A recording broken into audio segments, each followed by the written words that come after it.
No point is encourage her to come running with me.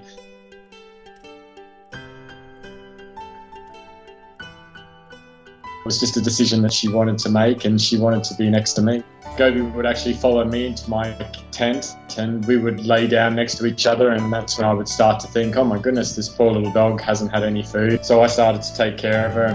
I actually named her Gobi that evening. She chose me for some reason. There has to be more to it than just a man meets dog. Throughout the 77 miles that she ran with the race, she could have gone off at any stage, but she didn't. I saw a lot of courage and resilience in her. It sort of tapped into my difficult childhood that I had. I could see that Gobi had had a difficult life as well, and I wanted to be that person that actually stood up and helped Gobi and gave her a better life. I rang my wife at the end of the race and said, what do you think about me bringing home this dog? And she was all up for it.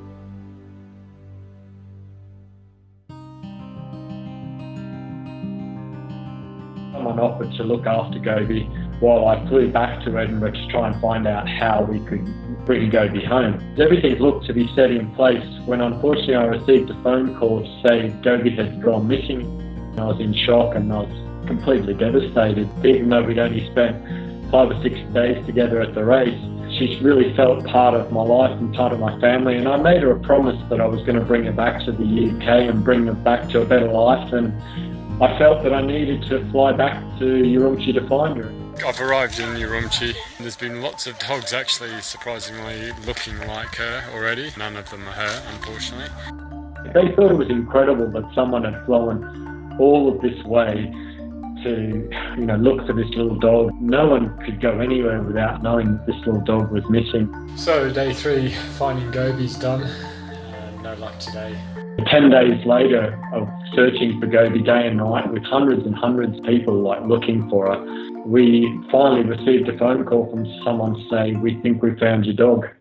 We walked into their home, and I hadn't said a word when I looked up and I could see this little dog running across the room up into my arms. She'd seen me and she'd realised it was me.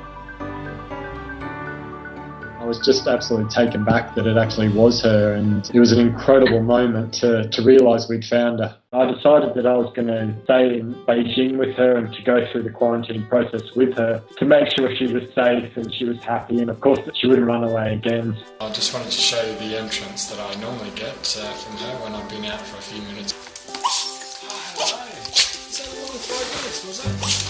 It was great to be able to spend that time with her and get to really know her as well.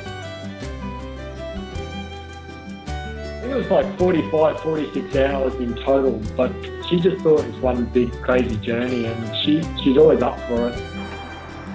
Welcome home! Thank you. She really is living the dream now. Still loves running. She loves being out in the trails here, and she'll do a couple of miles each day with me.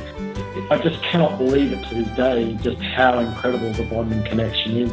Every day is another journey and an incredible experience with her. And now I just take her many places as I can and enjoy the adventure with her.